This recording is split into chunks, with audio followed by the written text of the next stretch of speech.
아니 근데 내가 그 저기 뭐냐 교수님 정원이랑 이야기를 하다가 수업이 얼마 안 남았다길래 이거 진도 어떻게 뭐 어떻게 할 거냐고 해가지고 2번밖에 안 남았다길래 2번밖에 안 남았다고 그러면 안 되는데 하고 일단 영상을 보내줬는데 생각해보니까 일요일날 우리가 수업이 있는데 이 시험부터 월요일부터 시작이 아니야.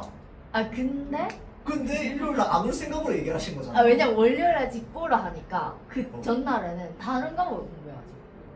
잠깐만 너가 화요일날 시험인데 월요일날 직보를 하니까 일요일날 수업하고 월요일날 직보를 하면 너무 그러니까 이제 A는 뭔데? 다른 과목을 어. 이제 일요일에 해야 돼. 잠깐만 근데 화요일에 시험 뭐 치는데? 독서하는데 아니, 두 개밖에 안 치잖아 그러면. 독서하기야. 나 수고해.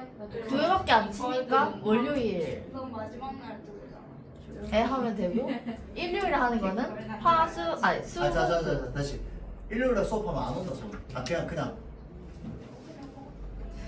안 온다 오케이. 와 정원이 진짜 안 되겠네. 아니 그러니까 저런 소리 그냥 버려. 그냥 상관없어. 그냥 안 올 사람 그냥 확인차 안 온다 손. 오케이 알겠어요. 그러면 나머지 일단 다 온다. 그럼 수업 준비한다? 했는데 왔는데 텅텅 비어 있다. 아, 그때 봐봐, 가면 애들 또 봐봐, 어떻게 될지 저기, 몰라요 저기. 진짜. 그때 내가 두 그때 번째 수업을 못 가지고 들어오게 해야 돼. 자면 두번 다시. 아니 근데 저가 밀리면. 아니 근데 나 그거는 진짜 그래야 돼. 내가 왜 얘기하냐면요. 그냥 원래 수업하는 날이라서 수업했는데 안 들어와. 안 들어온단 말이야. 근데 뭐 한두 명 안 들어오면 상관없어. 아니면 뭐 한 반 안 들어와도 상관없어. 근데 왔는데 막 한 명 있고 이러면 나는 밤새 준비했는데 그 시간에 나도 잠이라 자지 그러면. 그러니까 안 보는 거에 대해서 비난을 하는 게 아니라 온다 해놓고 안 온다 하고 하는 온다 해놓고 안 온다고 하는 그런 사람이 있으면 안 됩니다. 아니 근데 뭐안 해. 그럼 그냥 다 같이 안 오면 안 돼? 네, 차라리 그렇게 안 온다. 근데 지금 쌤이랑 하는 거 맞죠? 아, 엄매 뭐라고 어메 저기 본연쌤. 야왜 그래? 야 원장쌤 좋아. 아니 한막 4시간을 공부해가지고. 쌤은 그렇게 안 하실 거다. 아니야 그거 몰라. 아니야. 문제 풀어줘. 근데 아마 그날 다른 학교 시험 시간이 그게 꽤 있어가지고 뒤에도 스케줄 근데 직보 시간이 4시로 잡혔길래 독서가 제가 다시 말씀드렸거든요. 아 너네 5시였나? 네. 5시 바뀌었나? 월요일날 아 진짜 5시. 4시 아닌 5시인데 언제인지 모르겠어. 오늘 먹었어 너도 그래 4시면 그거 생각보다 거의 또 받았어. 자 봅시다. 근데 만약에 그렇게 따지면 일요일 나온다 치면은 어차피 뭐 다 할 수 있긴 할 겁니다. 알겠죠? 영상 보내줬는데 바뀌었나? 주중에 보내줘가지고. 근데 봐봐. 지금 근데 머릿속으로 알고 있어. 안 봤는데 알고 있다고? 내용을. 알겠어. 자 봅시다. 요거는 이번 10월 모의고사죠. 데카르트는 방법 소설에서 이성을 올바로 사용하여 학문의 진리를 구하는 방법에 대해서 논의하며 라고 되어 있는데 대표적으로 근대 철학자란 말이야. 근대는 무슨 중심이라고 했어? 이성 중심. 자 그래서 데카르트는 이성을 중심으로 생각하는 걸 굉장히 사랑했던 사람입니다. 그래서 이 사람이 했던 얘기가 바로 뭐였어요? 나는 생각한다. 고로 존재한다 라고 했던 거죠. 생각을 굉장히 중요하게 생각했습니다. 사실은 근데 여기서 말하는 생각이 이렇게 직역해서 이제 생각인 거고 의역하면 생각이 아니라는 게 뒤에 나오기는 하는데 하여튼 이 사람이 이성을 굉장히 중요하게 생각했습니다. 세상에 있는 모든 진리를 무엇을 통해서 밝힌다? 이성을 통해서 밝힌다. 자 그래서 이성을 올바르게 사용하여 학문의 진리를 구하는 방법에 대해서 논의하며 이성적 판단을 내리기 위해서는 선입견을 초월해야 한다고 믿었대요. 자 그러니까 선입견이라고 하는 게 있는데 그거를 초월해야 돼. 무엇을 이용해서? 이성적 판단을 이용해서. 이성이 제일 좋으니까. 이때 선입견은 이성이라고 하는 규준을 통해서 타당성이 입증되지 않은 이해의 총체를 가리킨답니다. 자 그러니까 일단은 이 선입견이 무엇인지부터 정의를 내려줘야 돼. 선입견이라고 하는 게 무엇인데 이성이라고 하는 규준을 통해서 타당성이 입증되지 않은 이야. 맞죠? 타당성이 입증되지 않은 이의 총체를 가리킨답니다. 자, 그래서 선입견을 초월한다는 건 전통과 습관, 관습, 공동의 의견, 다른 사람으로부터 배운 지식 등 우리가 처해 있는 삶의 환경을 초월하는 걸 선입견을 초월한다라고 얘기하는 거야. 자, 선입견을 초월한다는 건 전통과 관습, 공동의 의견, 다른 사람으로부터 배운 지식, 이런 삶의 환경을 초월하는 거야. 자, 그러니까 생각해보면 여러분들이 가지고 있는 선입견 다 어디서부터 왔겠어? 과거부터 왔겠지. 어릴 때 들었을 거야. 그럼 어릴 때 들었던 그 선입견은 어디서 왔는데? 여러분들이 태어나기 전부터 있었겠지. 여러분들이 태어나기 전부터 있었던 그 선입견은 언제부터 있었겠어? 그것보다 더 과거에서부터 있었겠지. 자, 그러니까 우리가 선입견이라고 하는 건 기본적으로 뭘 가지고 있냐면 그것이 그 전통과 습관, 관습, 그 다음에 공동체, 가치 이런 걸 다 가지고 있는 거야. 그 선입견이라고 하는 건.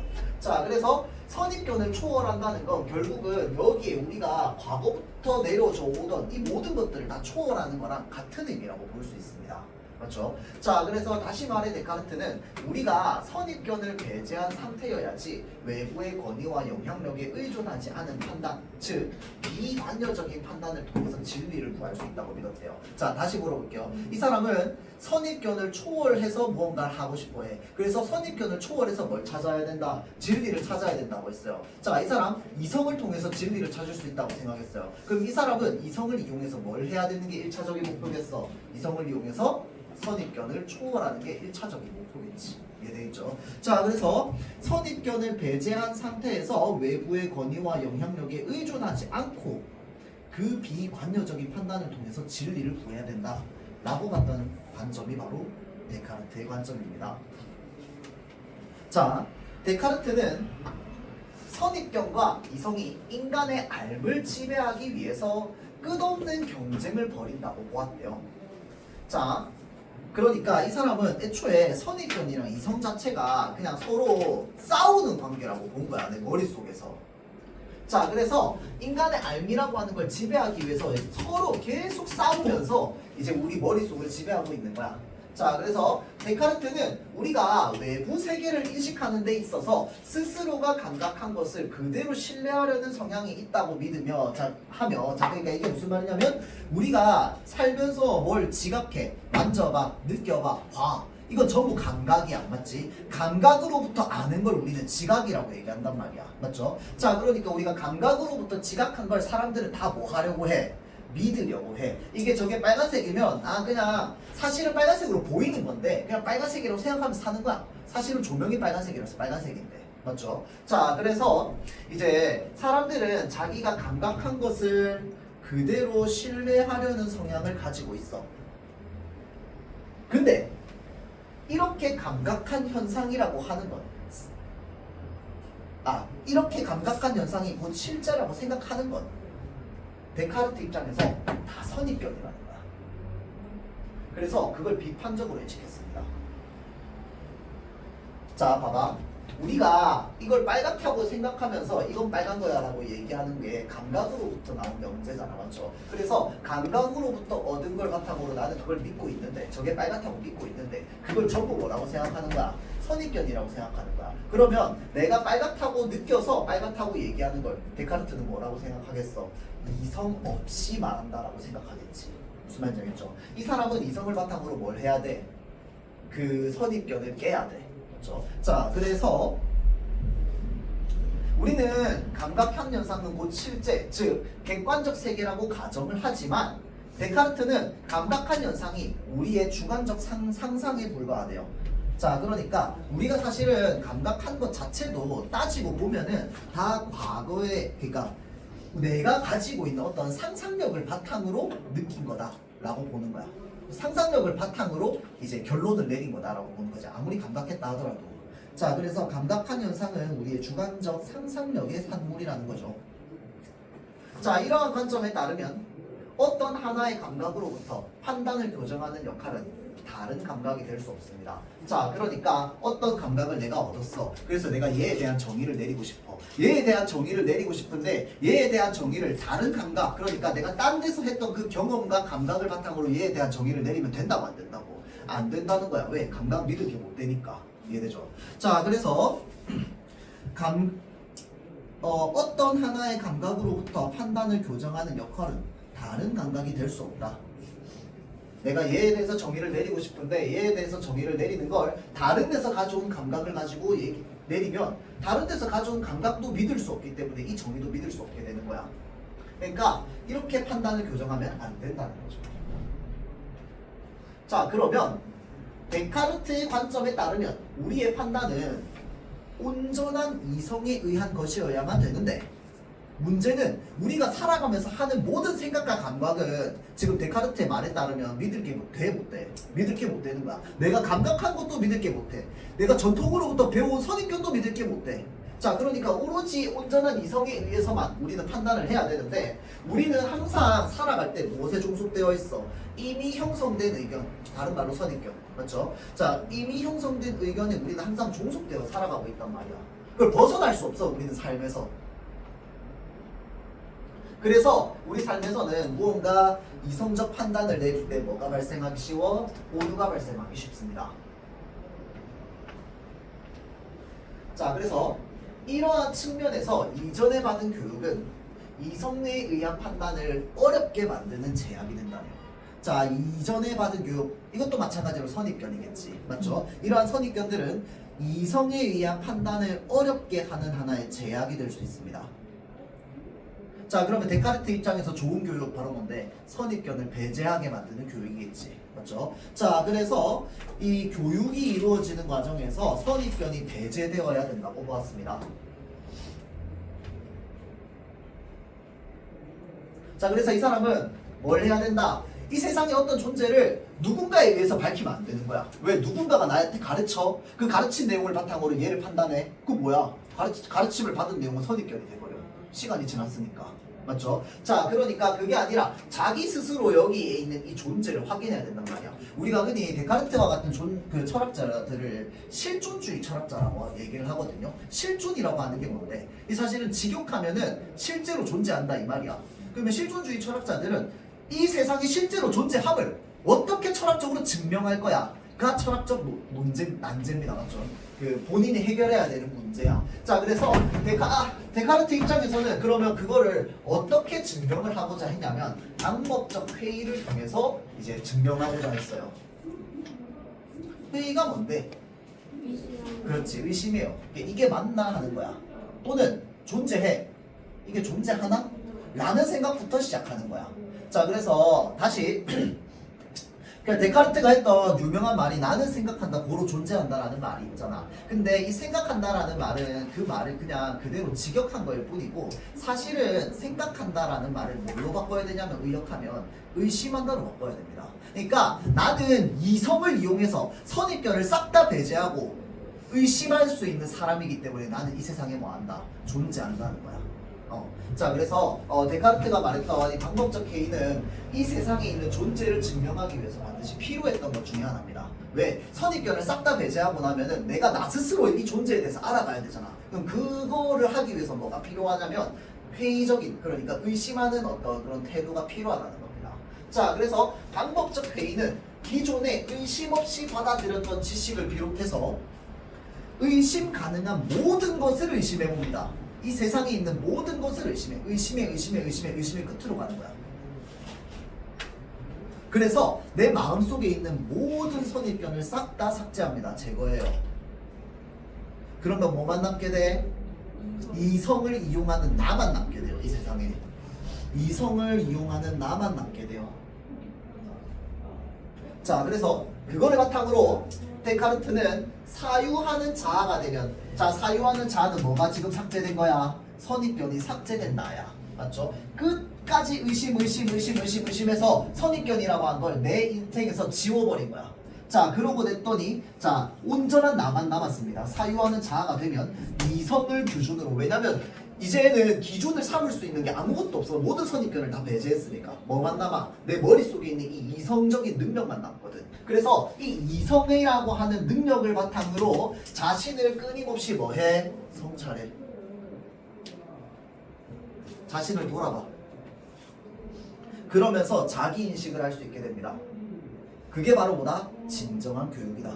그 말은 무슨 말이야? 내가 뭐라고 씨부리든 간에 여러분들 알아서 스스로 생각하는 게 진정한 교육이라는 거야. 맞죠? 자, 그래서 지금 데카르트의 말에 따르자면 그런 겁니다. 받았던 교육이 아니라 그것들을 다 배제하고 나서 내가 스스로 사유한 것들을 바탕으로 얻어내는 자기 성찰, 그게 교육이라는 거예요.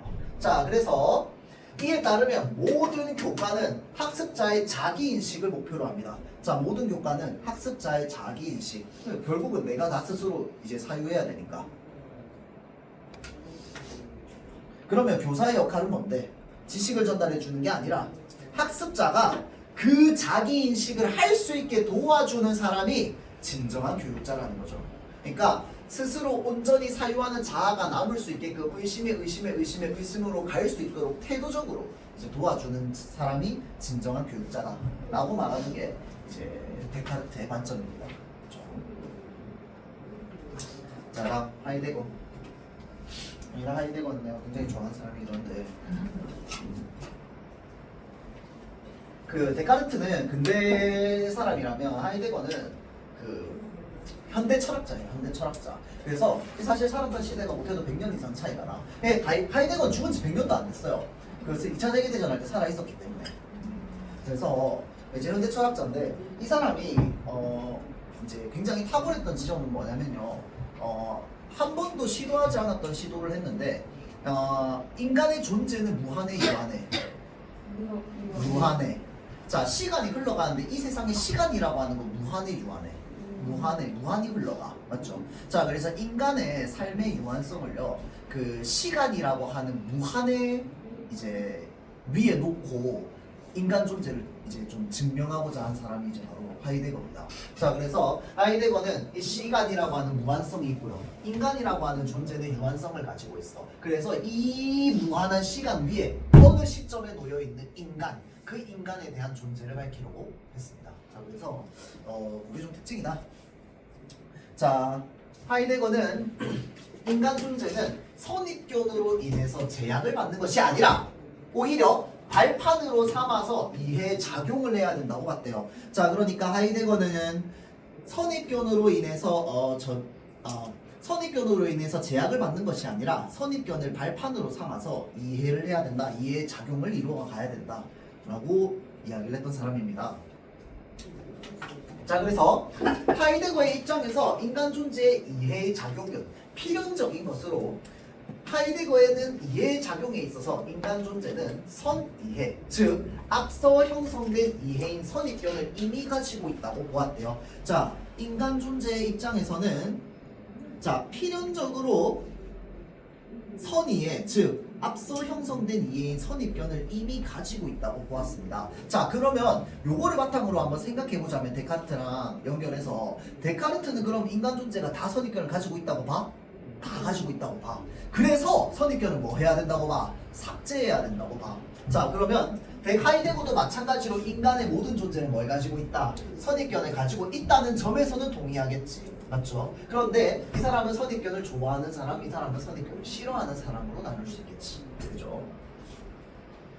자, 인간 존재는 자신이 이미 가지고 있는 선입견을 바탕으로 지속적인 이해를 하는 이해의 작용을 한다는 것이다. 그러니까 인간 존재라고 하는 건 선입견을 버리면 안 되고 선입견을 바탕으로 이해를 하는 존재가 바로 인간 존재다라고 이해를 했던 겁니다.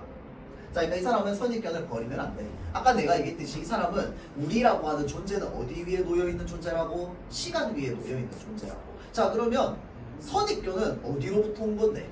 과거의 시간으로부터 온 거지. 맞죠? 그러니까 우리는 시간이라는 이 무한한 길이 위에 놓여 있는 존재이기 때문에 과거부터 있어 왔던 이 과거의 시간 위에 존재했던 무언가를 우리는 이렇게 받아들일 수밖에 없는 거야. 맞죠? 자, 그래서 시간 위에 놓여 있는 존재라고 보기 때문에, 자, 하이데거의 입장에서 인간 존재는 선입견을 가진 채 세계와 만나며, 선입견은 세대가 이 세대는 어느 시간에 살았던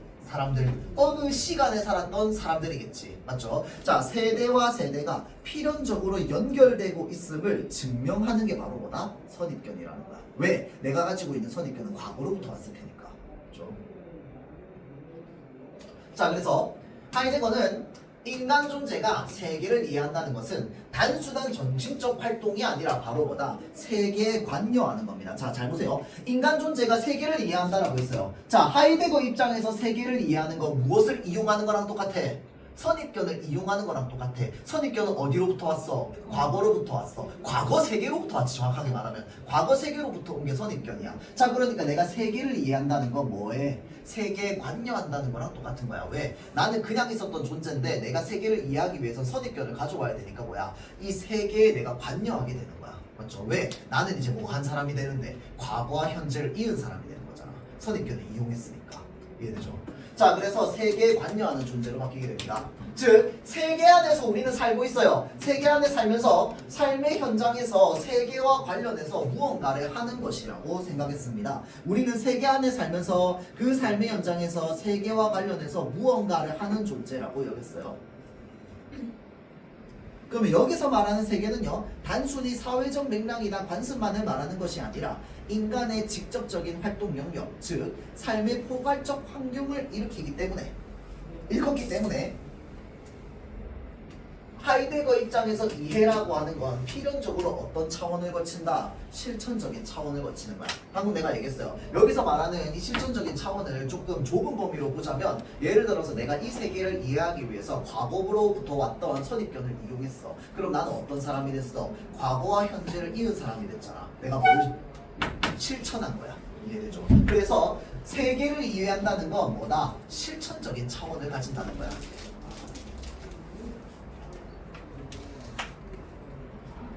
자, 그래서 선입견은 인간 존재가 겪어온 시간 속에서 형성되므로 현재 이해의 작용은 인간 존재의 유한한 역사를 바탕으로 한답니다. 자, 그래서 하이데거는 인간 존재를 바로 지금 그곳에 있는 존재라는 의미로 해서 뭐라고 얘기를 했냐면요, 현 존재라는 말을 썼대요. 현 존재. 우리 인간 존재를. 그래서 인간 존재는 언제나 특정 역사, 사회, 관계 등 자신이 존재해온 삶의 이력을 바탕으로 존재하며 그와 동시에 현재 진행되는 세계를 능동적으로 살아갑니다. 그냥 내가 누워서 가만히 있어. 이것도 능동적으로 살아가는 거야. 왜? 변화하고 있잖아. 들쑥날쑥 계속 변화하고 있어. 세포도 1초 1초 늙어가고 있어. 나는 세상을 능동적으로 살아가고 있는 겁니다. 이 관점에서 보자면. 왜? 시간을 지나오면서 나의 존재가 계속 연결되고 있으니까. 그렇죠? 자, 그래서 우리는 진행되는 세계를 능동적으로 살아가고 있습니다. 자, 이러한 관점에서 볼 때 매 순간 이루어지는 인간 존재의 이해는 뭐로부터 왔다? 과거의 시간성에 기인하고 있다는 특성을 가지고 있다. 우리가 뭔가를 이해하기 위해서는 과거의 시간성으로부터 뭔가를 가져와야 돼. 대표적인 게 선입견이겠지. 그렇죠? 자, 그래서 인간 존재가 역사적인 존재다라고 하는 건 아까 내가 얘기했듯이 그냥 시간 위에 놓인 존재다랑 같은 의미라고 했어요. 자, 인간 존재가 시간 위에 놓여 있는 이상, 자, 세계에 대한 인간 존재의 인식은 무한한 현재 속에서 끊임없이 변화하게 됩니다. 시간에 따라서 무한한 현재 속에서 끊임없이 변화하게 돼요. 이 무한한 현재라고 하는 게 무한한 시간을 말하겠죠. 자, 그래서 하이데거에 따르면 인간 존재는 세계를 이해하기 위해서는 해석의 순환 과정을 겪게 된답니다. 인간 존재는 일단 첫 번째, 기존에 가지고 있던 선입견이 있죠. 과거로부터 왔어요. 자, 과거로부터 왔던 이 선입견을 바탕으로 세계를 해석합니다. 자, 그리고 이를 바탕으로 선입견을 뭐 하느냐? 발전시켜요. 세계를 해석한 걸 바탕으로 발전시켜. 자, 그리고 그 발전된 선입견을 바탕으로 해석 활동을 반복적으로 하게 됩니다. 자, 그러니까 이 세계를 이해하는데 여러분들이 5살 때 이해했던 세계랑 지금 이해하는 세계랑 똑같아? 달라. 왜 다른데? 관점에서 얘기하자면 여러분들은 그때보다 지금 뭐 하기 때문에 발전된 선입견을 가지고 있기 때문에. 이해되죠? 자, 그래서 우리는 발전된 선입견을 바탕으로 또 세상을 경험해. 그 다음에 발전된 이제 선입견을 가지게 되면 그 발전된 선입견으로부터 또 새롭게 세상을 해석해. 자, 그렇게 계속 해석의 순환 과정을 거치게 된다는 거야. 자, 따라서 인간 존재의 이해는 하나의 고정된 의미로 완결될 수 없습니다. 인간 존재는. 당연히 그렇겠지. 왜? 나는 계속 해석의 순환 과정을 겪을 테니까. 1시간 전에 내가 가지고 있던 세계에 대한 이해랑 1시간 뒤에 내가 가지고 있는 세계에 대한 이해도 달라질 수 있어. 그렇죠? 자, 이러한 측면에서 하이데거는 흔히 객관적 사실이라고 얘기되고 있는 과학적 언술도 완결되지 않은 조건부 진리입니다. 그러니까 이게 당연할 수밖에 없어. 이렇게 생각하는 게. 생각해보면 우리가 진리라고 믿고 있는 과학적 지식도 지금 과학적 기술이 거기까지니까 그거밖에 모르는 거야. 근데 새로운 그 과학적 지식을 얻게 됐어. 그래서 우리가 몰랐던 과학적 사실을 알게 된다고 칩시다. 그럼 이제 우리는 뭘 얻게 돼? 발전된 선입견을 얻게 되잖아. 그걸로 또 새롭게 세상을 해석할 거 아니야. 그래서 과학 규칙이 새롭게 바뀌어. 맞죠? 자, 그러니까 우리가 지금 알고 있는 과학적 언술도 전부 뭐다? 조건부 진리일 수밖에 없다는 거야. 맞죠? 자, 그래서 객관적인 세계를 나타내는 것이 아니라 뭘 나타내고 있다? 지금 눈앞에 있는 모습을 서술하고 있는 것일 뿐이다. 과학적 언술도.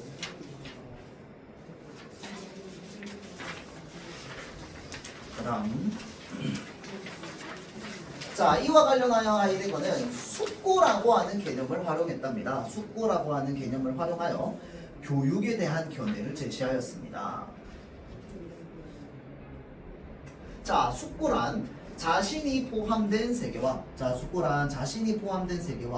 그 속에 존재하는 자신의 존재를 함께 이해하는 것이야. 자, 그러니까 나는 세계 속에 놓여있는 나, 현 존재야. 맞죠? 그러니까 나라는 현 존재에 대한 이해도 필요하고 이 세계에 대한 이해도 필요한 거야. 맞죠? 자, 그래서 자신이 포함된 세계와 그 속에 존재하는 자신의 존재를 함께 이해하는 것을 숙고라고 이야기를 했고요. 자, 하이데거는 이성의 능력을 도야하는 전통적 의미의 교육이 이성의 능력을 도야하는 전통적 의미의 교육이라고 되어 있는데 여기서 말하는 이성의 능력을 도야하는 전통적 의미의 교육이 누구 교육이야? 데카르트의 교육문이야. 이해되죠? 그러니까 하이데거 입장에서는 데카르트가 꼰대예요. 맞죠? 자, 그렇기 때문에 여기서 말하는 이 이성의 능력을 도야하는 전통적 의미의 교육을 굳이 따지자면, 그러니까 이 사람이 꼭 데카르트를 까고 싶어서 쓴 건 아니고요. 지금 이 글이 가와 나로 구성되어 있으니까 여기에서 보자면 이 데카르트의 이론이겠지. 자, 그래서 전통적 의미의 교육이 인간 존재가 포함된 세계와 인간 존재를 분리된 것으로 인식하고, 그러니까 데카르트는 세계랑 인간 존재를 분리했어요. 분리해서 뭐 해야 된다고 했어? 삭제해야 된다고 했잖아. 맞죠? 그러니까 세계랑 인간 존재를 분리된 것으로 인식하고 인간 존재를 둘러난 세계의 개별성과 특수성을 중시하지 않은 점을 비판한 거죠. 자, 그러니까 세계의 개별성과 특수성을 중시하지 않은 점 누구야? 데카르트야. 이 글로 보자면. 그래서 그러한 점을 뭐 했다? 비판한 겁니다. 자, 그러한 측면에서 하이데거의 관점에 따른 교육은 이해 주체인 인간 존재가 세계와 분리되지 않은 채 사유하는 법을 중요하게 생각한다라고 볼 수 있다는 거죠. 참, 여러분들 이거 모의고사 학교에서 풀이 안 한다 그랬죠? 좀 개인했습니다.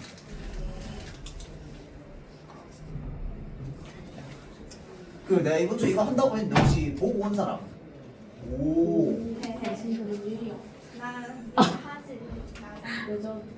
저 다 맞췄어요 이거. 진짜? 네. 대박.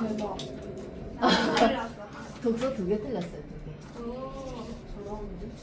기억이 안 나. 다 맞췄어요. 근데 2개 틀렸어요. 뭐 이거 틀렸다는 아, 거야? 뒤에 뭐 틀렸는데요? 일단 그 과학 지문이 25번이랑 그 법 지문에 27번. 7번. 아, 이게 시간이 없어가지고 맨 마지막에 법 지문 있어요. 실제 모의고사 때. 근데 나도 법지문 좀 알까요?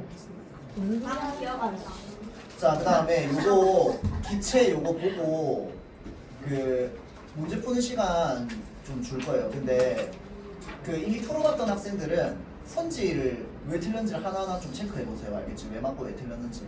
그리고 나머지 좀 안 풀어봤거나 또는 풀었는데 너무 과거에 풀어서 기억이 좀 안 나는 학생들은 다시 한번 좀 풀어보면 될 것 같고요. 자, 일단은 요거 대기까지 보고 주시겠습니다. 자, 봅시다. 기체. 자, 대기는 연속적인 유체가 뭐야?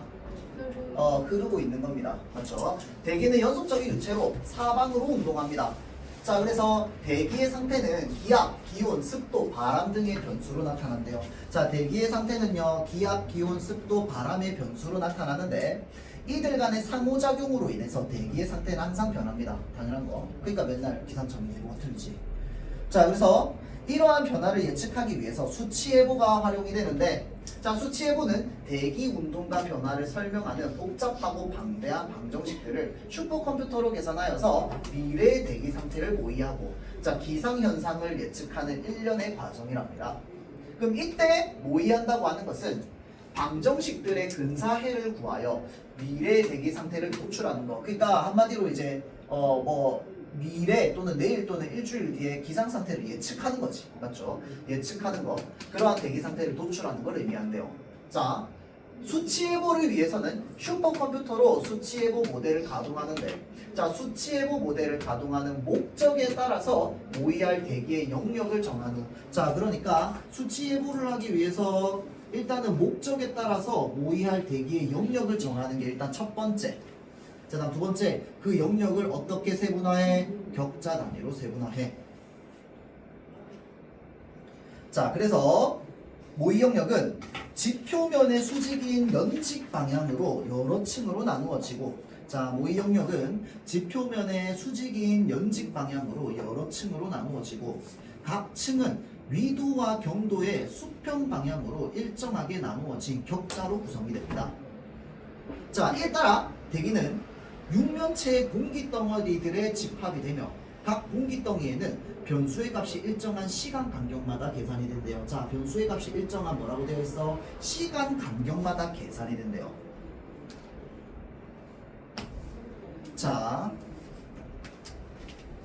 이걸 여기다 넣어야 됩니다. 잘 몰라.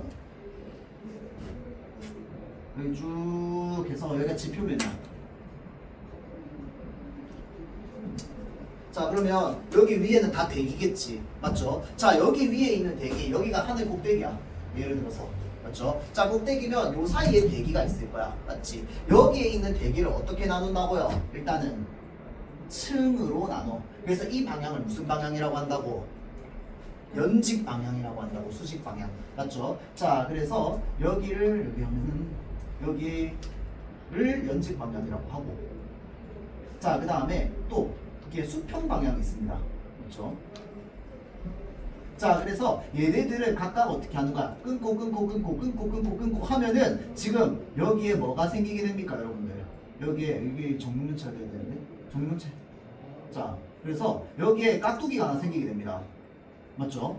자, 그래서 여기 있는 깍두기 하나가 바로 뭐야? 지금 요 연직 방향과 수평 방향으로 나눈 깍두기가 하나 생기는 거야. 맞죠? 그래서 우리가 지금 대기라고 하는 건 지금 여기서부터 여기까지 수없이 많은 깍두기로 꽉 차 있는 걸 말하는 거야. 맞죠? 자, 그러면서 동시에 이거를 어떻게 체크한다고 적혀 있어요? 일정한 시간 간격마다 계산한다고 되어 있어요. 자, 해상도 얘기가 나오는데, 자, 잘 보세요. 요 깍두기가 크기가 크면 클수록 해상도가 높을까? 작으면 작을수록 해상도가 높을까?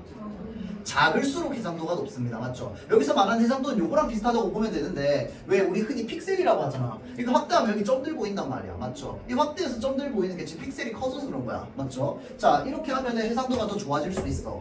이제 덜 보이기 때문에. 맞죠? 자, 그래서 이 대기의 해상도를 우리가 판단하는 것도 이 깍두기의 크기를 작게 하면 작게 할수록 우리가 더 상세하게 대기 상황을 알 수 있습니다. 맞죠? 자, 그 다음에 일정한 시간이라고 나와 있어요. 이 일정한 시간이 왜 필요한데? 대기는 어떤 성질을 가지고 있다?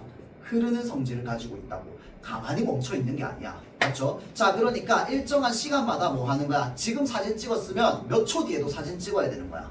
그러면 지금 찍은 사진이랑 몇 초 뒤에 찍은 사진의 대기 상태가 똑같아, 달라? 다르겠지. 그 다른 것을 어떻게 하는 거야? 변수로 삼고 계산을 하는 겁니다. 알겠죠? 자, 볼게요.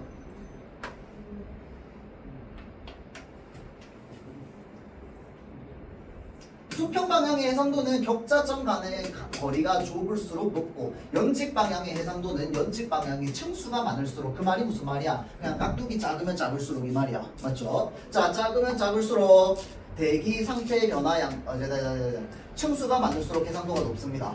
그리고 시간 간격이 좁을수록 봐봐봐. 예를 들어서 지금 사진 찍었는데 1시간 뒤에 찍은 사진이 있어요. 또 지금 찍은 사진이 있는데 1분 뒤에 찍은 사진이 있어요. 대기 상태는 뭘 더 확실하게 할 수 있을까요?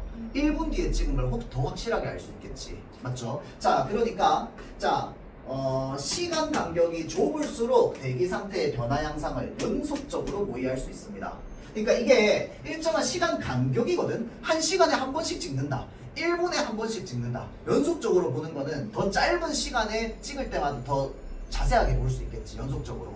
맞죠? 자, 그 다음 대기를 모의하는 정도는 분해능으로 나타나는데 이 분해능이라는 말이 비문학에 좀 자주 나오는 말이거든. 그러니까 여러 방면에서 쓰이는 말이야. 근데 분해능은 일단 기본적으로 수치가 낮을수록 성능이 높은 겁니다. 분해능은 어떤 생물이든 지구과학이든 어느 분야에 다 갖다 놓던 분해능이라고 하는 거는 이제 수치가 낮아야, 그러니까 숫자로 되는 그 수치가 낮아야 성능이 높은 겁니다. 그렇죠? 자, 그래서 대기를 모의하는 정도는 분해능으로 나타나는데, 분해능은 시공간적으로 대기 상태를 얼마나 세밀하게 모의할 수 있는지를 나타내는 척도래요. 자, 그러니까 분해능은 얼마나 세밀하게 모의할 수 있는지를 나타내는 척도랍니다. 자, 그래서 공간 분해능과 시간 분해능이 높을수록 대기를 세밀하게 모의할 수 있습니다. 그러니까 세밀하다는 건 뭐야? 이 간격이 작다는 거잖아, 맞죠? 이 간격이 작으면 능력, 분해능이잖아. 능은 높아집니다. 알겠죠? 능력은 높아져요. 자, 그러니까 공간 분해능은 당연히 뭐겠어? 격자점 간의 거리로, 맞죠? 깍두기 크기로. 자, 그 다음에 시간 분해능은 뭐야? 얼마만큼의 시간 간격으로 나타내느냐에 따라서 각각의 값이 작을수록 분해능이 높답니다. 격자점 간의 거리 작고 시간 간격 작아 능력은 높아져. 자, 공간 분해능과 시간 분해능은 서로 관련이 있답니다. 일반적으로 수평 방향의 공간 분해능을 공간 분해능을 대기의 최대 속도로 나눈 값을 시간 분해능의 상한선으로 본답니다. 이게 왜 필요할까요? 시간 분해능의 상한선이라며. 그 말이 무슨 말이야? 사진 얼마에 한 번씩 찍느냐 이 말이야. 근데 거기에 상한선이 필요하대요. 이유가 뭘까요? 대기는 뭐하니까? 뭐하니까? 그러니까 내가 좀 게을러. 사진을 찍고 싶긴 해. 근데 한 2시간에 한 번씩 찍어. 여기 있던 대기가, 나는 모의 영역을 정해야 되잖아. 모의 영역이 여기서부터 여기라고 칩시다. 모의 영역이 여기인데 바람이 이렇게 불어요. 그래서 내가 요점에 있는 이 대기를 한번 변수를 분석해 볼 거야. 근데 내가 2시간 있다가 한번 사진 찍어봤다. 이 대기 어디가 있는지 알아요? 여기가 있습니다. 사진 찍혀 안 찍혀? 안 찍혀. 모의 영역은 여기인데, 맞죠? 그러니까 여기서부터 여기까지가 바로 뭐가 되는 거야? 상한선이 되는 거야. 그 값을 어떻게 계산한다고? 뒤에 문제로 나오죠. 자, 대기의 최대 속도로 나눴다고 했으니까 대기의 최대 속도가 분모가 된다, 그쵸? 그 다음에 수평 방향의 공간 분해능이 됩니다. 자, 이 수평 방향이라고 하는 게 뭐야? 이 수평 방향이 깍두기 길이를 말하는 거야. 맞죠? 그렇죠? 자, 그래서 여기서부터 여기까지 쭉 불어오는 대기의 이 바람의 최대 속도랑 그 다음에 그 최대 속도 분해, 그 다음에 요거 깍두기의 이 수평 방향의 길이를 이제 나누어 가지고 최대 상한선을 정한다 이 말입니다. 자, 이는 대기가 정해진 시간 간격 동안 격자점 간 거리보다 더 멀리 이동하게 되면 변수의 값을 구할 수 없는 격자점이 생기기 때문입니다. 아까 내가 이제 좀 뭐라 해야 될까? 극단적으로 얘기했는데 자, 여기에 지금 깍두기로 꽉 차 있잖아, 그치? 자, 그러면 변수를 가장 구하기 좋은 건 뭘까요? 이 깍두기 안에서 깍두기 안으로 이동했을 때가 변수를 구하기 가장 좋습니다. 맞죠? 자, 그런데 여기 깍두기에 있던 이 대기가 저 멀리 있는 깍두기로 넘어가게 되면 어떻게 돼? 변수의 값을 구하기가 어려워집니다. 그 사이에 있는 깍두기들은 뭐야? 변수의 값을 알 수 없는 깍두기가 되는 거야. 이해되지? 왜냐면 얘네 다 지나치고 여기서 사진 찍혔으니까. 그러면 안 되잖아. 맞죠? 자, 그러니까 자 변수의 값을 구할 수 없는 각 격자점이 생겼다라고 하는 게 변수의 값을 이미 다 그러니까 이미 깍두기를 다 지나가 버려가지고 이제 변수의 값을 구할 수 없는 깍두기가 생겼다 이 말이야.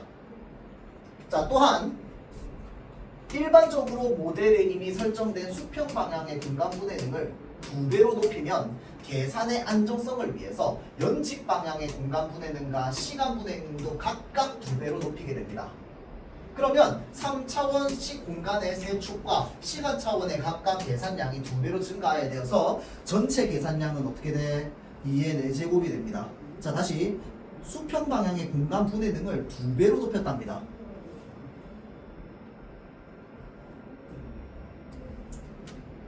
깍두기의 가로 길이를 2배로 넓혔어요. 맞지? 자, 그러면 어떻게 된다? 2의 4제곱배가 된대요. 이게 왜 그런데? 얘는 3차원이잖아, 깍두기는. 맞죠? 자, 그러니까 얘는 여기 길이도 있고 여기 길이도 있고 여기 길이도 있는 거야. 맞죠? 이걸 뭐 하는 거야? 얘를 2배 높이는 순간 얘도 2배 높여야 되고 얘도 2배 높여야 돼. 그 다음에 뭐도 2배 높여야 돼? 시간도 2배로 높여야 돼. 2 곱하기 2 곱하기 2 곱하기 시간 2 곱하면 2의 4제곱이 되는 거야. 맞죠? 그래서 각각 계산량이 2배로 증가하게 되어서 전체 계산량이 2의 4제곱이 되는 겁니다.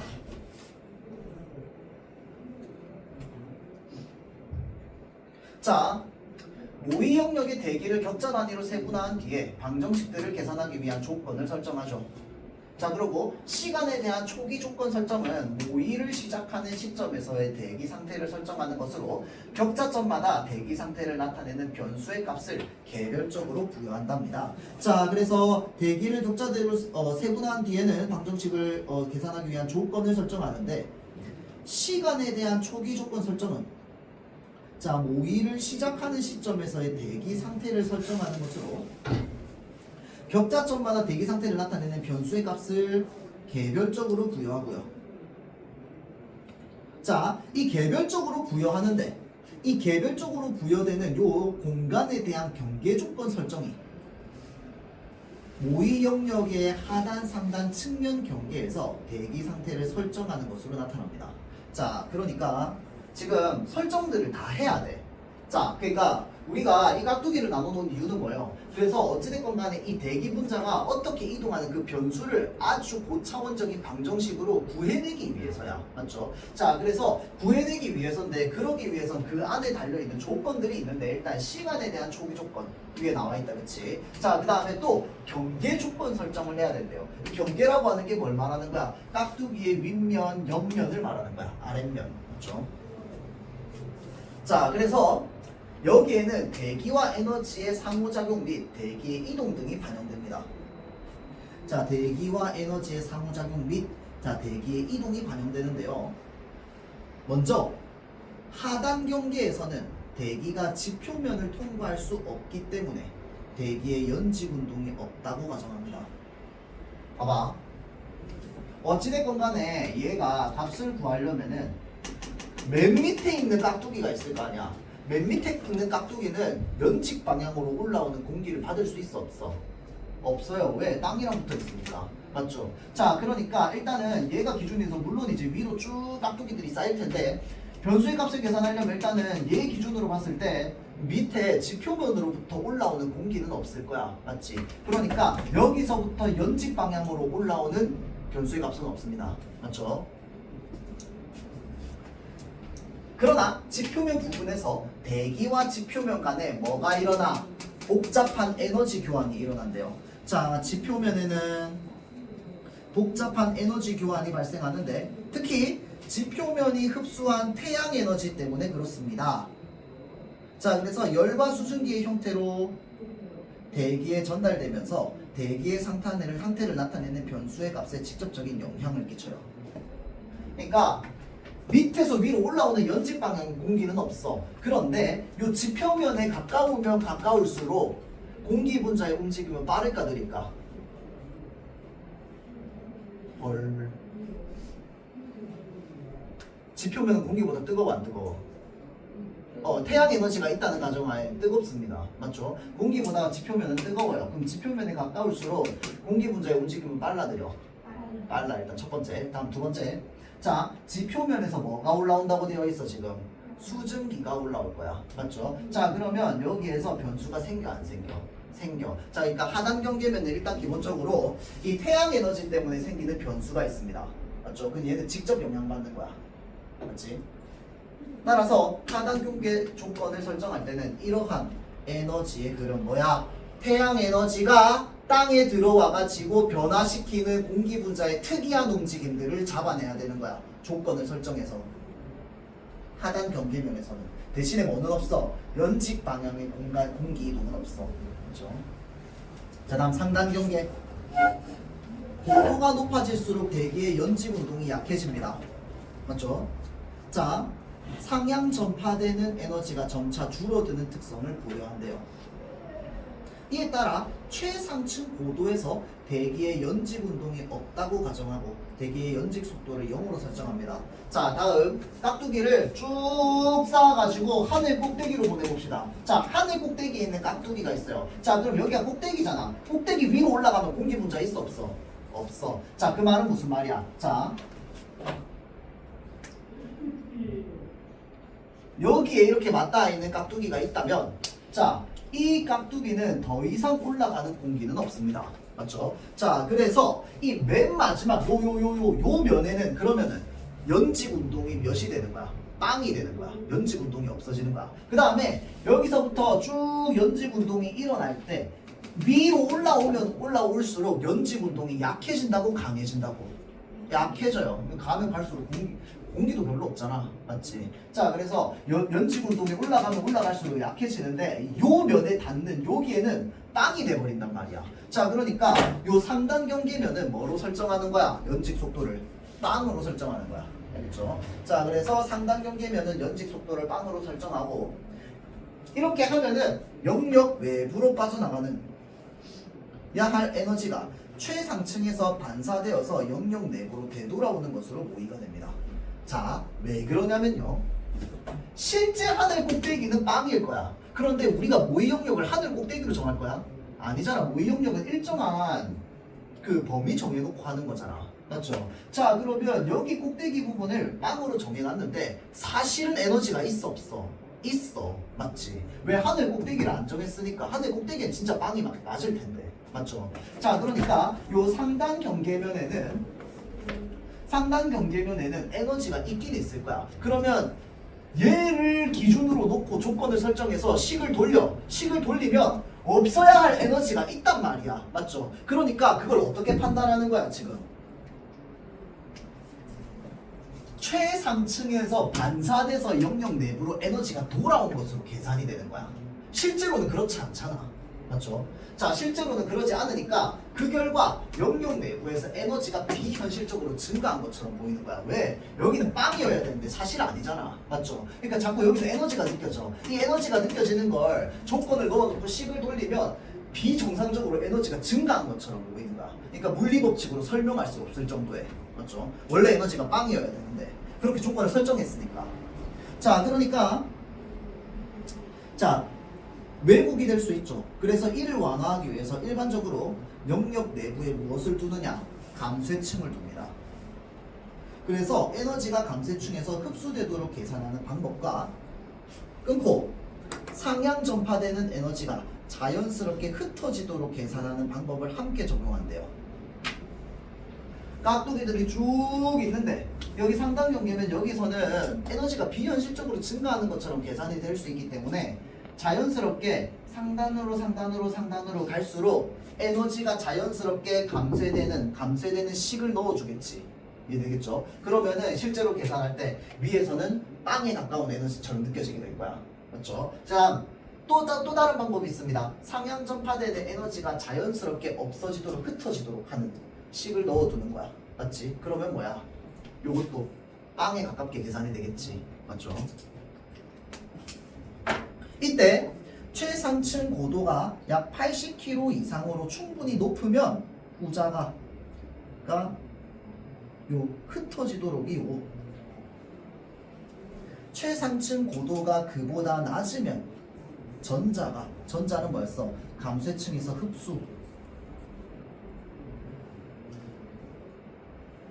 주요하게 작용한대요.